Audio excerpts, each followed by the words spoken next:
Fundamentally, the number one priority, without any doubt, is to provide solutions which are bespoke to their own requirements and around their own environment at the end of the day. Now, importantly, financial institutions, or often institutions linked to governments, they are highly exposed to cyber threats already today. Having said that, you would think that financial stakeholders would also be very interested in general in cyber risks. They should be very interested in. I'm afraid, however, too often, these risks are highly underestimated or not appreciated at the moment. And what really should be done is three things. Number one, any financial institution or any government should first of all identify, evaluate, and try to quantify its cyber threats, its cyber risks. Once they have done so, they should think about how can they measure particularly these risks in a cybersecurity framework. And thirdly, then to think about how can they potentially transfer some of these risks to third parties, whether it is external financial institutions or at the end of the day they might be insurance. Overall, the solution needs to end that whatever they put in place, they need to stress test top down and not bottom up, because this particular risk is a pure board risk at the end, or a pure minister level risk.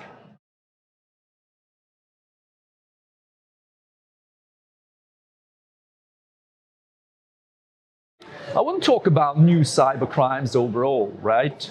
I think the important thing is that you look at your own risk landscape and you judge which risks are relevant to you.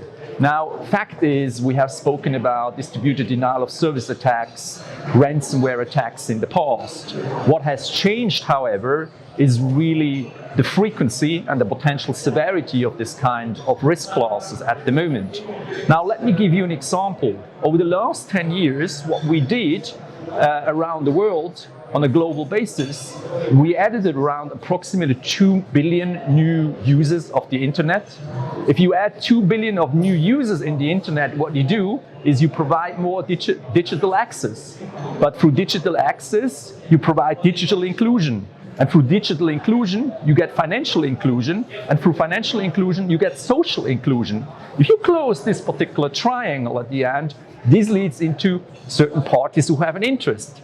These parties are intruders, potential criminals, and sometimes they're even state-sponsored actors. And they focus on what?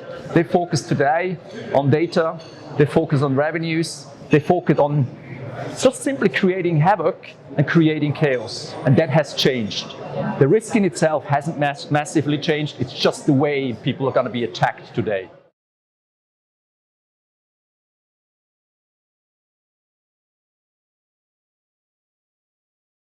Well, first of all, if we look at financial institutions, in particular governments, then they're fundamentally a different risk than other institutions or other industries are.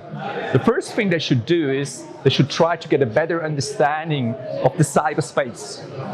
Because fundamentally, if you understand the cyberspace in your institution or in your country, then particularly you also have already a good understanding specifically where attacks could come from, where the threats are coming from. Now, the important thing is that risks are interdependent, that risks are interconnected. And that means at the end, you need to be able to develop something which really is truly what I call bespoke to your country or to your financial institution. And whatever you put in place, don't forget one thing, stress test this. As an example, if you're a minister, if you're an executive at a bank, what needs to be done is that these particular solutions which are put in place, let's assume risk frameworks, let's assume IT security measures, let's assume buffers, let's assume an overall just risk management solution, that it is so-called stress tested. And if I talk about stress tested, I mean a type of red teaming. You're going to be attacked by somebody, how do you react? You can't have somebody sitting the first time at the table when a crisis happens. This needs to be happening much earlier, and you need to feel the consequences, or they need to feel the consequences of their decisions. If they feel that, they know how to react if it comes down to a real crisis and not being taken on the back foot. and that's crucial. So responsiveness is very important, but proactive responsiveness and not retrospective responsiveness.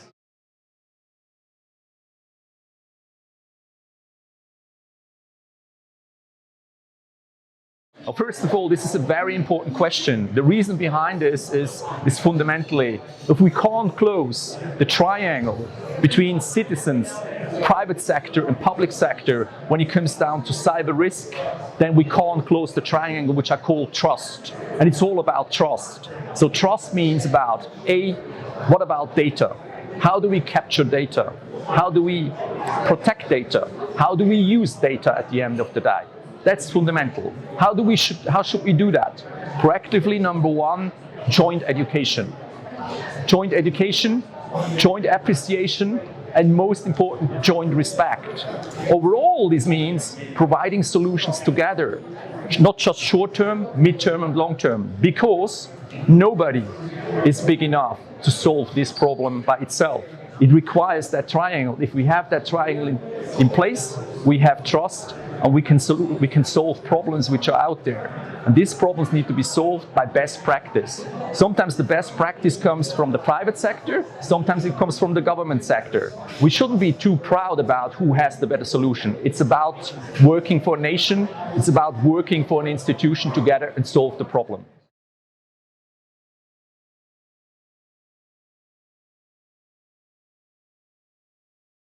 So one important thing to conclude in summary is really the aspect of how technology is currently developing.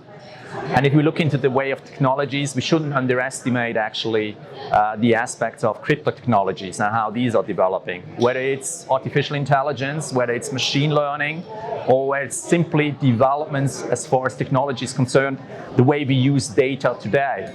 One of the fundamental problems we have is we very often identify these risks too late. Our responsiveness is too late. We always being a couple of hours behind actually intruders.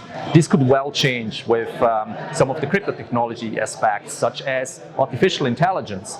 Now, however, what we need to make sure for the society, for countries, at the end, that these particular technologies are working ethically and they're being used ethically. If they're being used in an ethical format, then actually they are an advantage and not a disadvantage. And this is a fundamental, crucial aspect which we need to consider.